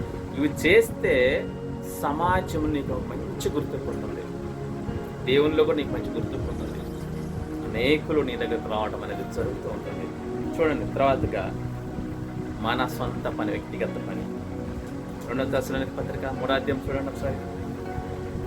వ్యక్తిగతంగా పౌలు గారు వ్యక్తిగతంగా చేశాడా లేదా? వ్యక్తిగతంగా ఆయన చేశాడు. అని చేశాడు, దేవాలకు వచ్చాడు, అనేక పనులు చేశాడు. 3వ అధ్యాయం 9 నుంచి మనం 10 నుంచి 12 వచనాలు. మరియు మేము మీ వద్ద ఉన్నప్పుడు ఎవడైనను పని చేయని అడల వాడు భోజనం చెయ్యకూడదని మేము ఆజ్ఞాపించితిమి కదా. మీలో కొందరు ఏ పనియూ చేయక పరుల జోలికి పోవచ్చు, అక్రమంగా నడుచుకొచ్చున్నారని వినుచున్నాము. అట్టివారు నెమ్మదిగా పని చేయొచ్చు, సొంతముగా సంపాదించుకొనిన ఆహారము భుజింపవలనని మన ప్రభువైన యేసుక్రీస్తు పేరట వారిని ఆజ్ఞాపూర్వకంగా హెచ్చరించుచున్నాము. పిల్లలు గమనించిన మూడవదిగా ఇంపార్టెంట్, వ్యక్తిగతంగా అన్నీ ఇంపార్టెంటే. 3 కూడా దేవుని పని చేయటం ఇంపార్టెంటే, కుటుంబం కోసం పనిచేయటం ఇంపార్టెంటే. 3వదిగా వ్యక్తిగతంగా ఏం చేయాలా? పని చేయాలి. వ్యక్తిగతంగా అంటే ఏంటి? కనీసం నీ ఖర్చులకైనా నువ్వు సంపాదించుకోవాలి. నీ భోజనం తింటున్న భోజనం ఉట్టిగేం రాలేదు, ఒకరు కష్టపడితే వచ్చినటువంటిది. నువ్వు ధరించుకున్న బట్టలు ఉట్టిగేం రాలేదు, ఒకరు కష్టపడితే వచ్చినటువంటి. అందుకే వారి కష్టం కోసం మనం ఎదురు చూస్తే ప్రతిఫలం వారికి పోతుంది, నీకు రాదు. అందుకే అది నువ్వు కష్టపడి నువ్వు సంపాదించుకొని నువ్వు భుజించావు అనుకో, నీ ఆశీర్వాదం నీకే వస్తుంది. తద్వారా నువ్వు క్రమంగా ఏం చేపడతావు? దీవించబడతావు. యోసేపు ఇస్సాకు ఏం చేపడ్డాడు? గెరారులో, క్రీస్తు దేశంలో ఆ సంవత్సరం పంట వేసి 100 గొప్పవాడయ్యాడు, క్రమంగా దీవించబడ్డాడు. కాబట్టి మనం పని చిన్న పని అయినా పర్లేదు, తెలిసిన పని, చేతనైన పని మనం చేస్తూ పోతూ ఉంటే ఏం చేయబడతామంటే క్రమంగా దీవించబడతాం, దేవుడు దీవిస్తాడు. కాబట్టి పని చేయకుండా ఉండకూడదు. ఇక్కడ అదే పౌలు గారు సెలవిస్తున్నాడు, ఎవడైనా పని చేయకుండా వాడు భోజనము చెయ్యకూడదు. మరి మనం ఎలా చేస్తున్నాం? పని లేకుండా తింటున్నాం కదా, 3 పూటలు. కరెక్ట్ కాదండి. అఫ్కోర్స్ తల్లిదండ్రుల ప్రేమతో భోజనం పెట్టవచ్చు, నేను కాదంటున్నది, వాళ్ళ బాధ్యత అది. అంత మాత్రం ఎదుగుతున్న మనం ఏం చేయాలా? మన భోజనం మనమే సంపాదించుకోవాలి. 8వ వచనం మనం ఏమంటున్నాడు పౌలు గారు? మేము ఎవరి యొక్క ఆహారం ఉచితంగా పుచ్చుకోలేదు. మనం ఎందుకు పుచ్చుకోవాలా? మనకి మాదిరి ఎవరు? పౌలు గారే. కాబట్టి గమనించండి, ఇక్కడ ఎవడు కూడా పని చేయకుండా భోజనము చెయ్యకూడదని మేము మీకు ఆజ్ఞాపించలేదా? మర్చిపోయారా? హెచ్చరికేది, నేను అది మామూలుగా చెప్తున్నాను. పౌలు గారు గద్దిస్తున్నాడు విశ్వాసుల్ని. ఎవరికి రాయలేదు, ఇది విశ్వాసులకే రాశాడు. కాబట్టి గమనించండి, ఎవడైనా పని చేయకుండా వాడు భోజనం చేయకూడదని మీకు ఆజ్ఞాపించితిమి కదా. మీలో కొందరు ఏ పని చేయకుండా, ఏంటంటే పని చేయకుండా భోజనం చేస్తున్నారు. అది కరెక్ట్ కాదు, అది విశ్వాస లక్షణమే కాదు. మీలో ఏ పని చేయకుండా పరజులకి పోవచ్చు, అక్రమంగా నడుచుకొస్తున్నారని మేము వింటున్నాం. కాదని మీరు తగదు, విశ్వాసులకు అది తగదు. పని చేయకుండా ఉండటం తగదు. పరుల జోలికి మనం పోవద్దు, అక్రమంగా నడుచుకోవద్దు. కాబట్టి చాలా జాగ్రత్త, దేవుని భయం కలిగి ఉందాం. అటువారు ఏం చేయాలి? ఎక్కడైనా సరే ఎలా ఏం చేయాలంట? సొంతంగా మీరు చిన్నగా పని స్టార్ట్ చేయండి, నెమ్మదిగా పని చేయొచ్చు. సొంతంగా మీ ఆహారాన్ని మీరే సంపాదించుకోండి, మీరు పట్టుకున్న బట్టలు మీరే సంపాదించుకోండి, మీరు వాడుకున్నటువంటి అది ఏదైనా కావచ్చు, పౌడర్ కావచ్చు, ఇంకేదైనా కావచ్చు, తప్పేం కాదు. అవి మీరే సంపాదించుకోండి, ఒకరి మీద ఆధారపడకుండా. అదే పౌలు గారు ఇక్కడ సెలవిస్తుంటున్నాడు. కాబట్టి విశ్వాసులు మనం ఏం చేయాలా? మన అవసరాలన్నీ మనమే తీర్చుకోవాలి. కాబట్టి పిల్లలు గమనించండి, మనం ఏం చేయాలా? పని చేస్తూ పోవాలి, కానీ ఇంకొకరు మనకు పని చేస్తారని ఎట్టి పరిస్థితుల్లో అనుకోవద్దు. సామెతలు 31 చూడండి నాకు మరొకసారి. సామెతల గ్రంథం 31వ అధ్యాయం 27వ వచనం. సామెతలు 31:27, 555 పేజ్ నంబరు 555.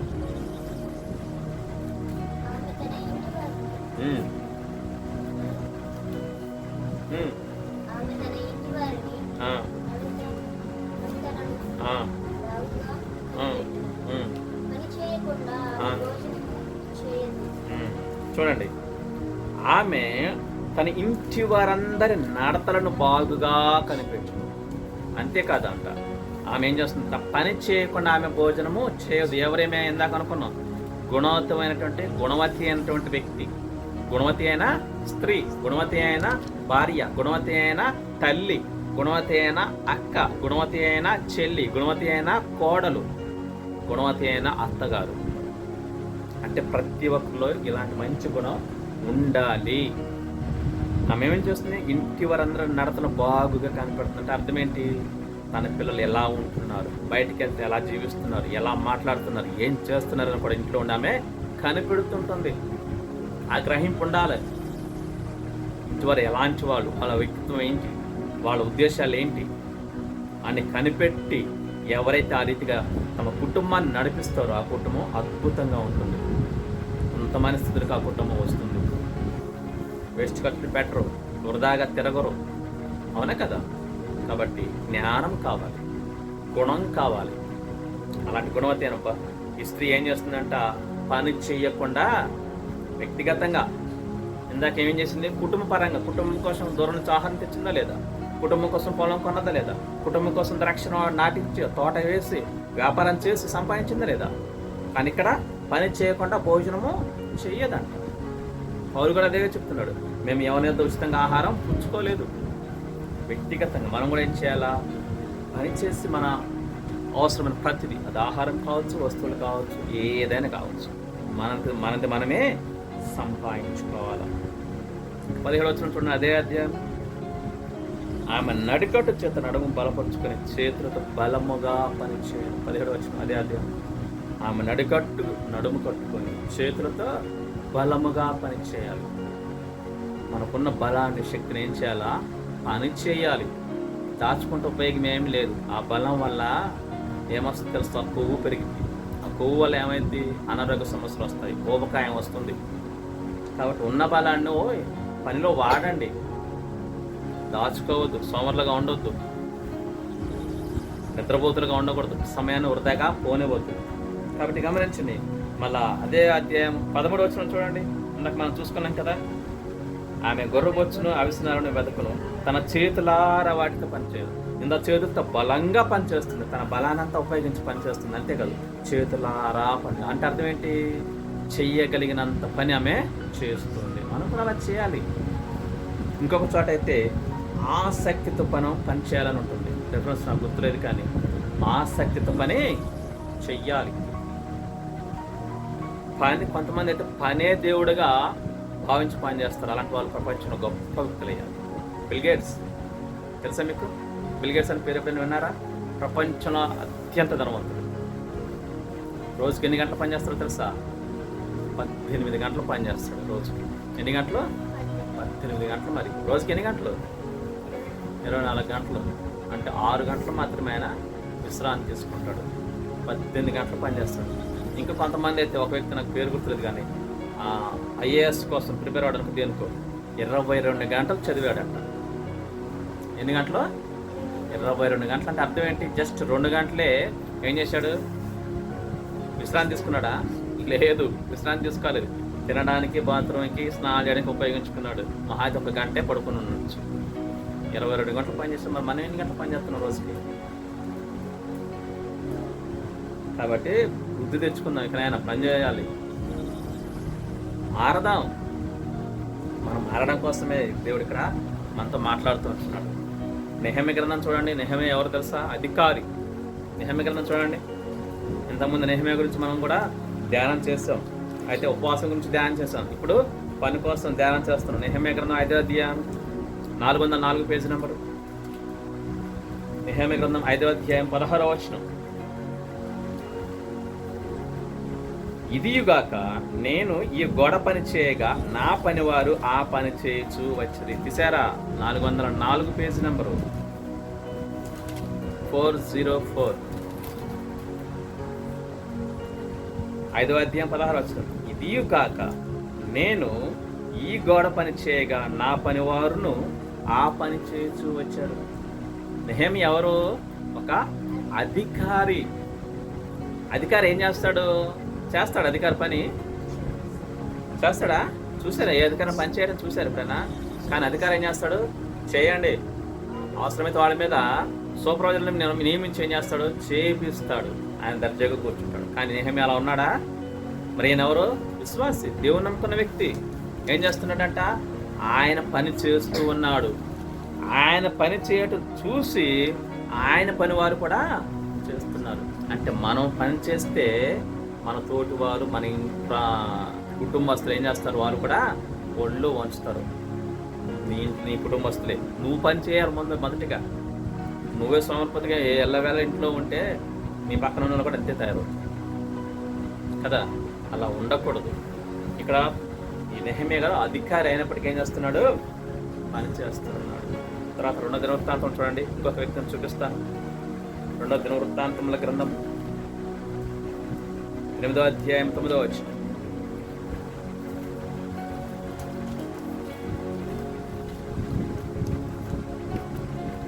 మూడు 366 పేజ్ నెంబర్, 365 పేజ్ నెంబర్,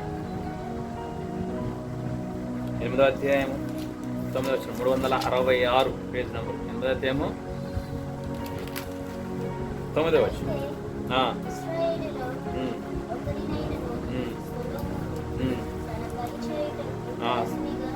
నియమింపలేదు. చూడండి, చాలు చాలు చాలు. 2వ దినవృత్తాంతముల గ్రంథము 8వ అధ్యాయం 9వ వచనం. అయితే ఇశ్రాయేలీయులలో ఒకనినైనను సొలొమోను తన పని చేయుటకు దాసునిగా నియమింపలేదు. ఎవరి పని? తన పని, ఆయన సొంత పని, ఆయన వ్యక్తిగత పని. ఆయన ఎవరు తెలుసా? సొలొమోను. ఆ సమయంలో ఎలా ఏం చేస్తున్నాడు? ఆయన ఏ స్థితిలో ఉన్నాడు? ఆయన హోదా ఏంటి? చక్రవర్తి, రాజు కాదు, చక్రవర్తి. చక్రవర్తి అంటే రాజు కంటే గొప్పవాడు. ఒక దేశానికి పాలించేది ఎవరు? రాజు. ఒక దేశాన్ని పాలించేది రాజు. చక్రవర్తి అనేక దేశాలను పాలించేది వ్యక్తిని చక్రవర్తి అంటారు. అవి 2 కావచ్చు, 4 కావచ్చు, 10 కావచ్చు, 100 కావచ్చు. ఆయన ఏమంటారు? చక్రవర్తి అంటారు. 1 కంటే ఎక్కువ దేశాలను పాలించే వ్యక్తిని చక్రవర్తి అంటారు. సొలొమోను మహాచక్రవర్తి. ఎలాంటి చక్రవర్తి? మహాచక్రవర్తి. మామూలు చక్రవర్తి కాదు. ఆయన సొంత పనులు, ఆయన వ్యక్తిగత పనులు చేయడానికి ఎవరిని పెట్టుకోలేదు. ఏ స్థితిలో ఉన్నాడు? మహాచక్రవర్తి స్థితిలో. ఆయనకైనా కొదువా? ఆయనకైనా కొరతుందా? అవసరమైతే 10 పనులు, సొంత పనులు ఎంతమంది అయినా ఉంటారు. రాజుకుంటారా లేదా? బట్టలు తొడగటం అనుకుంటారు, స్నానం చేయించడం ఉంటారు. కానీ సొలొమోను అలా పెట్టుకోలేదు. ఎందుకంటే ఆయన ఎవరు? దేవుని నమ్ముకున్నాడు, విశ్వాసి. ఆయనకు తెలుసు. కానీ అన్యులు చూడండి, రాజుకి ఎంతమంది పని వాళ్ళు ఉంటారు ఆయన వ్యక్తిగత పనులు చేయడానికి. నెహెమ్యా కూడా ఉన్నాడు తెలుసా? అర్థహస్త రాజు దగ్గర ఏం చేస్తున్నాడు నెహెమ్యా? భోజనం పెట్టడానికి ఉన్నాడు, ద్రాక్షరసం ఇవ్వడానికి ఉన్నాడు, అవసరం తాపించాలి రాజుగారికి. మరి సొలొమోను ఆ పని చేస్తున్నాడా?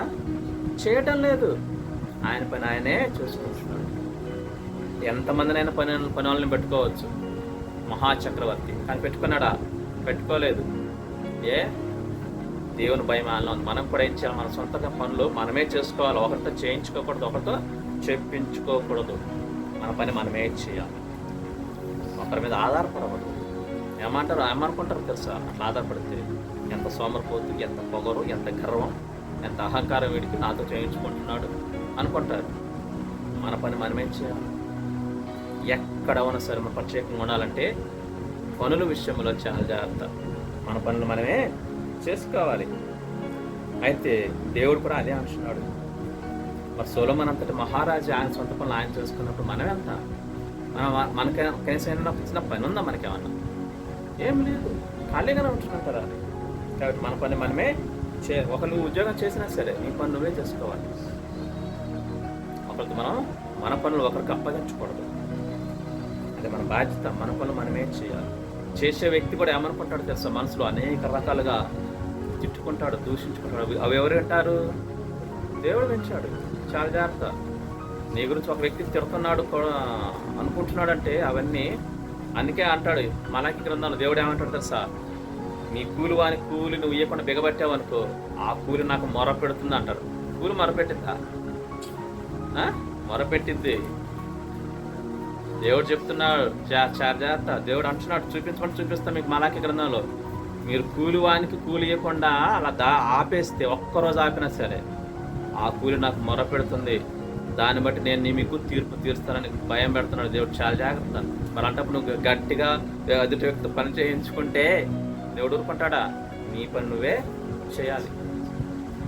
మన పని మనమే చేయాలి. అది విశ్వాసం ఉన్న మొదటి లక్షణం. ఒకరు మనం ఆధారపడకూడదు.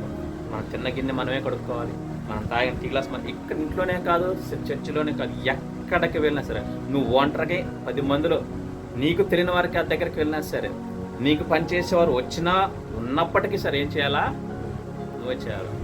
ఒక దైవజనుడు, గొప్ప దైవజనుడు, ఎంతోమంది పనివారు ఉన్నారు. ఏం చేసేవాడు తెలుసు? ఆనందని ఆయన ప్లేట్ ఆయనే తీసుకుని కడుక్కునేవాడు, ఆయన బట్టలు ఆయనే ఉతుకున్నాడు, పేరు చెప్పనులే కానీ ఆయన బట్టలు ఆయనే ఉతుక్కునేవాడు.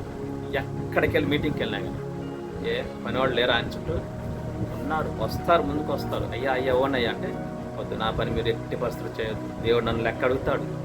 మరి ఆయన అంత గొప్ప దైవజనుడు, ఆయనే భయపడుతున్నాడు దేవుడికి, మనం భయం వద్దా? మన పని మనమే చేసుకోవాలి. సొలొమోను రాజు ఎంత మహారాజు, ఆయన పని ఆయన చేసుకున్నాడు. నెహెమ్యా ఆయన పని ఆయన చేసుకున్నాడు. పౌలు ఆయన పని ఆయన చేసుకున్నాడు. మన పనులు కూడా మనమే చేసుకోవాలి. అది ఏదైనా కానీ ఎంత చిన్నదైనా సరే. ఒకవేళ నువ్వు చేతకాని పరిస్థితుల్లో ఉంటే తప్పులేదు, అంతే తప్ప మనం వేరే వాళ్ళతో చేయించకూడదు, ఆశపడకూడదు. తర్వాత 2వ దినవృత్తాంతం 31వ అధ్యాయం చూడండి, 20వ వచనం. ఆ పనులు మనం ఎలా చేయాలి? మనం ఏ పని చేసినా సరే, దేవుని పని చేసినా, కుటుంబ పని చేసినా, నీ వ్యక్తిగత పని చేసినా, ఇతరులకు నువ్వు సహాయం చేసినా ఎలా ఉండాలో దేవుడు మనకు అక్కడ స్పష్టంగా తెలియపరుస్తున్నాడు. 2వ దినవృత్తాంతం 31:20 చదవండి.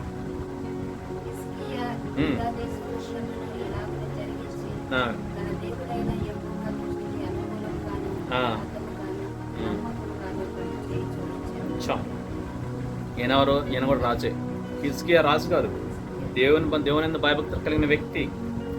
ఏం చేస్తున్నాడంటే దేవుని దృష్టికి తన దేవుడైన దేవుని దృష్టికి అనుకూలంగాను యథార్థంగాను నమ్మకంగా పనిచేస్తూ వస్తున్నాడు. అందుకే దేవుడు ఆయన దీవించాడు. అందుకే దేవుడు ఆయనకి 20 సంవత్సరాల ఆయుష్ ఇచ్చాడు. దేవుడు ఎవరిని దీవించాలంటే ఒక్క విషయం చూసి దీవించడు, అనేక రకాలుగా దేవుడు చూస్తాడు. గమనించాల.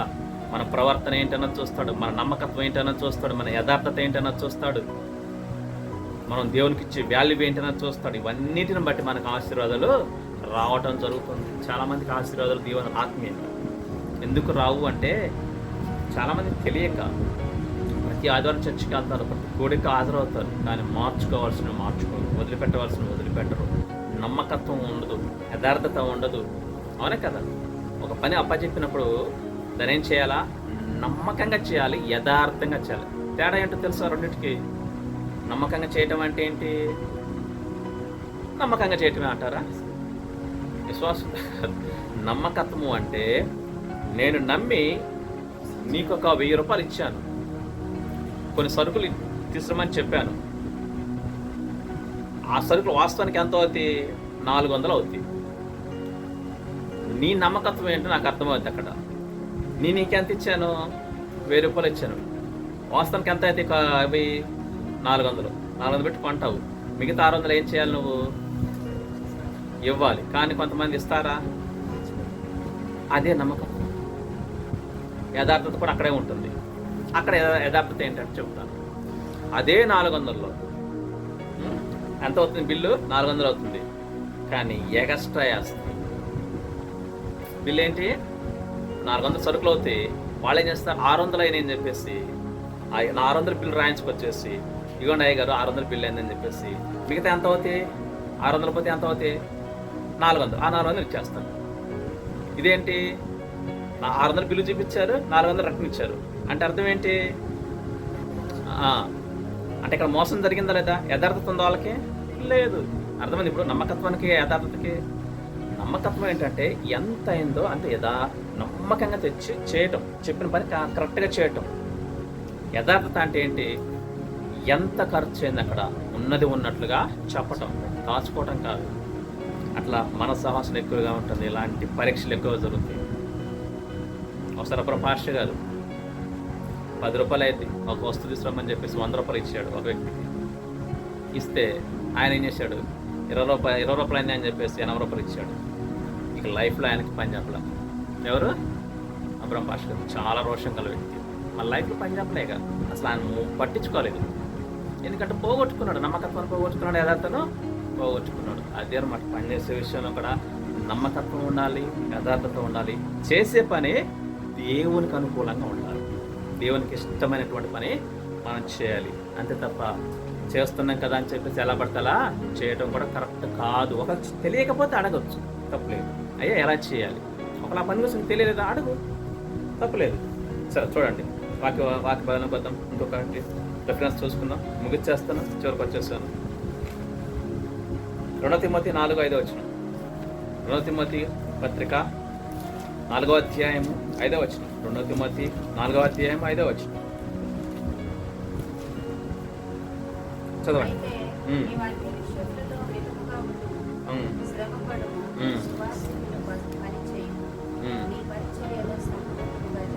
చూడండి, అయితే అన్ని విషయంలో నీవు మితంగా ఉండాలి. మితంగా అంటే అంటే తగ్గింపు, కొంచెం అంటే హద్దుల్లో ఉండాలని అర్థం. ఏ పని పడితే ఆ పని చేయటం కాదు, ఎంత చేయాలో జ్ఞానం కావాలి. కాబట్టి మితంగా ఉండాలి, అన్ని విషయాల్లో మితంగా ఉండాలి. కాబట్టి శ్రమ పడాలి. ఏం చేయాలి? శ్రమ పడాలి, కష్టపడాలి. పని చేసే విషయంలో మనం మాట్లాడుకుంటున్నాం కాబట్టి శ్రమ పడాలి, పని చేయాలి. సోమరులుగా ఉండకూడదు. సోమరులుగా ఉంటే ఏమవుతుంది? లేమి, దరిద్రత, ఆయుధస్తుడు వచ్చినట్లు నీ మీదకి వస్తుంది, తప్పించుకోలేవు. చాలా జాగ్రత్త. మనం ఏం చేయాలా? శ్రమ పడాలి. అంతేకాదు సువార్త పని కూడా చేయాలి. మొదటిగా అనుకున్నాం లేదా? మొదటి ముఖ్యమైన పని ఏంటి? దేవుని పని చేయాలి, సువార్త పని చేయాలి. నీకు అప్పగించిన పనిని పరిచయ పని ఏం చేయాలా? సంపూర్ణంగా చేయాలి. ఇంకొక పని చెప్పాను అనుకో, కాపరి ఒక పని చెప్పాడు అనుకో, మీ తల్లిదండ్రులు ఒక పని చెప్పారు, ఏం చేయాలి? దాన్ని పూర్తి చేయాలి. సగం చేసి అయ్యా రేపు చేస్తా, లేకపోతే ఇంకొక గంట, నీ ఇష్టం కాదు. అక్కడ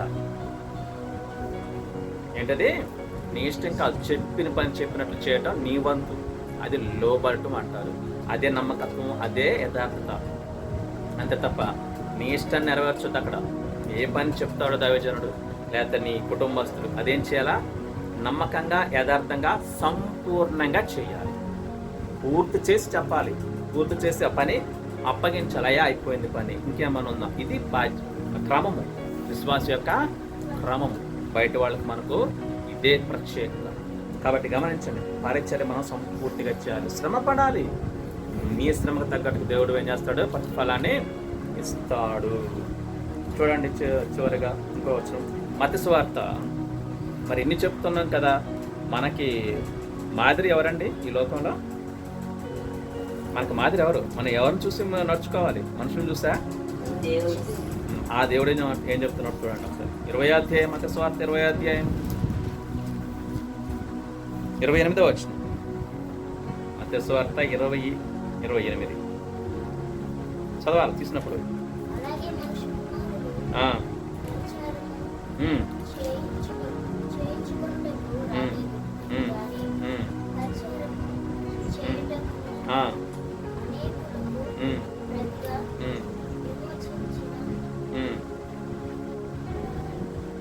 క్రయధనముగా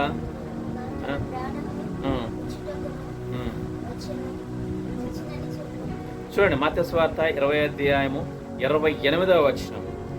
అలాగే మనుష్య కుమారుడు పరిచారము చేయించుకున్నటకు రాలేదు కానీ పరిచారము చేయుటకును అనేకులకు ప్రతిగా తన ప్రాణమును క్రయధనమునుగా ఇవ్వడానికి వచ్చాడు. మనిషి కుమారుడు అంటే ఎవరు? యేసయ్య. ఏం చేశాడు? ఆ యొక్క మహామహిమను పరలోక సింహాసనాన్ని వదిలి ఈ భూమి మీదకి ఎందుకు వచ్చాడంట? పరిచర్య చేయడానికి వచ్చాడు. ఎవరికి? మనకు. మరి అంత గొప్ప దేవుడు పని చేస్తున్నప్పుడు మనం చేయడానికి ఏంటి? మనం ఎవరం? ఏ పార్టీ వారం మనం? దేవుడు పని చేస్తున్నాడా లేదా భూమి మీద? చూపిస్తున్నాడు ఇంకో రెఫరెన్స్. దేవుడు పని చేస్తున్నా లేదో యోహాను సువార్త చూడండి ఒకసారి, 13వ అధ్యాయం. దేవుడు పని చేస్తాడు లేదా మీకు ఒక వాక్యం భాగం చూపిస్తాను. యోహాను సువార్త 13:4 వచనం. యోహాను సువార్త 13వ అధ్యాయము 4వ వచనం. భోజన పంక్తిలో నుండి లేచి తన పై వస్త్రమును అవతల పెట్టి వేసి ఒక తువాలు తీసుకొని నడుముకు కట్టుకొని అంతటా పళ్ళెములో నీళ్లు పోసి శిష్యుల పాదములు కడుగుటకును తాను కట్టుకున్న తువాలతో తుడుచుటకును మొదలుపెట్టిన. ఎవరో? యేసయ్య. అంత గొప్ప దేవుడే ఈ భూమి మీదకి ఎందుకు వచ్చాడు? పరిచారము చేయుటకు వచ్చాడు, చేయించుకోవడానికి రాలేదు ఆయన. ఇక్కడ ఏం చేస్తున్నాడు? భోజన పంక్తి అంటే భోజనం చేసిన తర్వాత యేసయ్య లేచి ఆ పైనుంచి ఉంటుందన్నమాట. మనం మొదటి నుంచి చూస్తే మనకు అర్థమవుతుంటుంది. భోజన పంక్తుల నుండి లేచి అయిపోయిన తర్వాత, తినటం అయిపోయిన తర్వాత యేసుక్రీస్తు లేచి తన పై వస్త్రాన్ని అవతల పెట్టేసి ఒక టవల్ తీసుకొని నడుముకు కట్టుకొని పళ్ళెంలో నీళ్లు తీసుకొని ఒక గిన్నె తీసుకొని శిష్యుల పాదాలు కడుగుతున్నాడు. తెలుసా మీకు సంఘటన? యేసుక్రీస్తు కడిగాడు, శిష్యుల పాదాలు కడిగాడు. నువ్వు కడుగుతావా ఒకరి పాదాలు? అసలు పాదాలు ముట్టుకుంటావా? తగ్గింపు జీవితమా? ఒక చిన్న గిన్నె తీయడానికి కష్టంగా ఉంటుంది నీకు. అది కరెక్ట్ కాదు. ఏం చేయాలా? పని చేయాలి. మనం స్థితి హోదా చూసుకోవద్దు. కాబట్టి పిల్లలు గమనించండి, యేసుక్రీస్తే శిష్యుల పాదాలు పట్టుకొని నీళ్ళతో కడుగుతూ ఉంటున్నాడు. ఆయనకి ఏం అవసరం? దేవుడికి అవసరం ఆయనకే. ఆయన మాట సెలవిస్తే ఏం జరుగుతుందో జరుగుతుంది. ఆయన కానీ ఏం చేస్తున్నాడు? మనకు పరిచర్య చేస్తున్నాడు, పని చేస్తున్నాడు. మరి తగ్గింపు జీవితం నీకేది? దేవుడు చూపిస్తున్నాడు కదా. కాబట్టి పని చేయటం మన వంతు, మన ధర్మం, మన విధి మొదటిగా. కాబట్టి గమనించండి, ప్రభువే పని చేస్తున్నాడంటే మనం చెయ్యాలి. మన పని మనం ఏం చేయాలి? ఒకరితో చేయించుకోవద్దు. ఎక్కడ ఉన్న ఇదే నీ ప్రత్యేకత, ఇదే నిన్ను ఆకర్షిస్తుంది 10 మందిని. ఇంకా ఎదుటి వ్యక్తులకి చక్కగా వారు తిన్న ప్లేట్లు కానీ, గ్లాసులు కానీ, వారికి నీళ్ళు ఇవ్వటం కానీ, టీ ఇవ్వటం కానీ, అందించడం కానీ, భోజనం పెట్టడం కానీ, ఇవన్నీ చేయి. కలుపుగలుగా ఉండు. ఎక్కడ ఉన్నా, మన సంఘంలోనే కాదు, మన ఇంట్లోనే కాదు, ఎక్కడ ఉన్నా సరే అలా చేస్తే వాళ్ళు ఏమనుకుంటారు? మెచ్చుకుంటారు, ఇష్టపడతారు. అప్పుడు మీతో గడపడానికి ఇష్టపడతారు. ఇలాంటి స్వభావం నీకు ఎలా వచ్చింది? ఎలా చేయగలుగుతున్నావు అంటే అప్పుడు చెప్పవచ్చు చక్కగా, దేవుని ప్రేమను బట్టి నేను చేస్తున్నాను అంటారు. ఇంకో విషయం చెప్పమంటారా? సమయం ఎంత అవుతుందో తెలియదు కానీ, కాబట్టి గమనించండి, ఒకానొక దేశంలో సరే దేవుని ప్రేమను వారు చూపించారన్నమాట. ఎంతగా అంటే వారు ప్రాణం పోయినా సరే వారు ఏం చేశారు? క్షమించారు. వారు క్షమించి ప్రభు ప్రేమను చూపించారు. రీసెంట్గా ప్రవీణ్ పగడాల గారి భార్య, రీసెంట్గా అమెరికాలో చార్లీ కిర్క్ గారి భార్య ఏం చేశారు? వాళ్ళంతా వారి భర్తలు చెప్పిన వ్యక్తులు ఏం చేశారు? దేవుని ప్రేమ ద్వారా వారిని క్షమించారు. ఆ ప్రేమ ఎలా వస్తుంది? ఆ ప్రత్యేకత ఎలా వచ్చింది? ఇప్పుడు మనం ఎందుకు చెప్పుకుంటున్నాం వాళ్ళ గురించి? వాళ్ళ ప్రత్యేకత వాళ్ళు చూపించారు కాబట్టి. చూపించాలంటే మనం కూడా పని చేయాలి. ఎక్కడ ఉన్నా చేయాలి. బంధువుల మధ్యకి వెళ్ళినా, వేరే చోటికి వెళ్ళినా సరే మనం ఏం చేయాలా? దేవుని ప్రేమను మనం చూపించాలి. కాబట్టి గమనించండి. ఇంకో వచనం, అదే అధ్యాయం చూడండి, 15వ వచనంలో, యోహాను సువార్త 13:15, నేను మీకు చేసిన ప్రకారం మీరును చేయవలెను. కాబట్టి ఏం చేయాలంటే మనం కూడా చేయాలని దేవుడు కోరుకుంటున్నాడు. సోమరులుగా ఉండకూడదు. నీ పని నువ్వే చేసుకోవాలి. అంతేకాదు, నీకంటే పెద్దవాళ్ళ పనులు కూడా నువ్వు చేయాలి. సరే, చిన్నవాళ్ళు అంటే నువ్వు చేయకపోయినా పర్లేదు, ఆయన చేయాలి. చిన్నవారైనా సరే చేయాలి. అందుకని వాళ్ళకి తెలియదు. కాబట్టి మనం చేసి చూపిస్తేనే కదా వాళ్ళకి నేర్చుకునేది. వాళ్ళకి నేర్పించాలంటే ఎలా? మాట చెప్పడం కాదు, చేసి చూపించాలి. పెద్దవారికి చేయాలి గౌరవించినట్లు, చిన్నవారికి చేసి చూపిస్తే నేర్పించినట్లు. వారికి నేర్పించామనుకో, వాళ్ళు ఇప్పుడు ఏమనుకుంటారు? వాళ్ళు కూడా నిన్ను ఇష్టపడతారు. అవును, పలానా వ్యక్తి నన్ను నాకు ఈ పని నేర్పించాడని జీవితాంతం గుర్తుపెట్టుకుంటారు. కాబట్టి మన పనులు మనం చేయాలి. దేవుని పని చేయాలి. కుటుంబం కోసం పని చేయాలి. నీ వ్యక్తిగతంగా నీవు పని చేయాలి.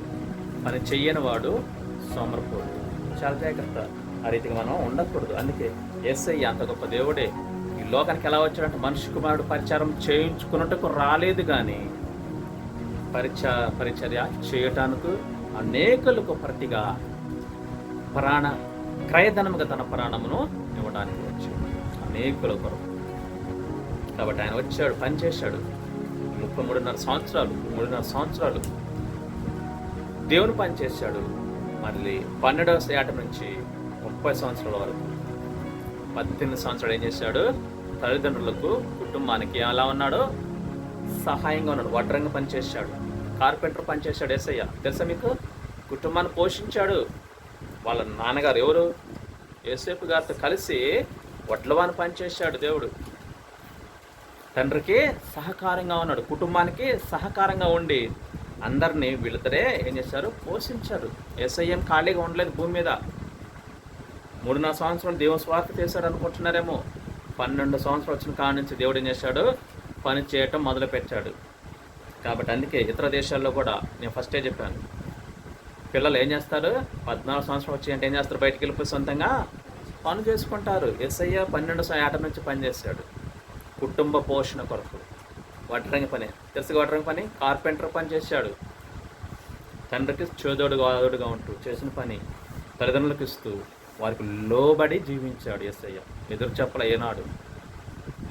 3.5 సంవత్సరాలు దేవుని పని ఆగకుండా, అల్లు పెరగకుండా దేవుని పని చేశాడు. శిష్యుల పాదాలు కడిగాడు. అలాంటి పనులు ఎన్నో చేశాడు. మరి అంత గొప్ప దేవుడే చేసినట్టు మనం ఎందుకు చేసుకోకూడదు? మన పని, కనీసం మన పనులను మనం చేయాలి కదా. ఇతరులకు చెప్పటం, ఇతరుల మీద ఆధారపడటం అదే కరెక్ట్ కాదు. నీకు చేతగాని పని ఉంటే అప్పుడు చెప్పొచ్చు, తప్పలేదు. అంటే నువ్వు నేర్చుకోవడానికి, అదేనా నాకు రాదు నువ్వు చేయి అట్లా కాదు. నాకు రాదు, నేను నేర్చుకుంటాను, నాకు చూపించు అని మనం ఏం చేయాలా? నేర్చుకోవాలి. కాబట్టి గమనించండి, మనం పని చేసే వారముగా ఉండాలి కానీ పని చేయించుకునే వారముగా ఉండకూడదు. యేసయ్య అదే అన్నాడు, మనం పని చేసే వారముగా ఉండాలి, పని చేయించుకునే వారముగా ఉండకూడదు. సొలొమోను మహారాజు చేయించుకోలేదు, నెహెమ్యా చేయించుకోలేదు అధికారి, యేసయ్య చేయించుకోలేదు, పౌలు గారు కూడా ఎవరో చేయించుకోవాలా దేవుని బిడ్డలు. మనం కూడా దేవుని బిడ్డలం కాబట్టి దేవుడు చెప్పినట్లుగా చేద్దాం, పని చేద్దాం, అనేకుల మెప్పు పొందాం. ముఖ్యంగా దేవుని మెప్పు పొందాం. ఆ తర్వాత అనేకుల మెప్పు పొందుకుందాం. కాబట్టి తాళవంచండి, మోకరించండి, ప్రార్థన చేసుకుందాం. మనం ఏ రీతిగా ఉంచినా మనం జ్ఞాపకం చేసుకుందాం. పని చేసే వారముగా ఉంచినామా, చేయించుకునే వారముగా ఉంచినామా? ఇంతవరకు దేవుని వాక్యాన్ని విన్నాం కాబట్టి ఆ రీతిగా జీవితం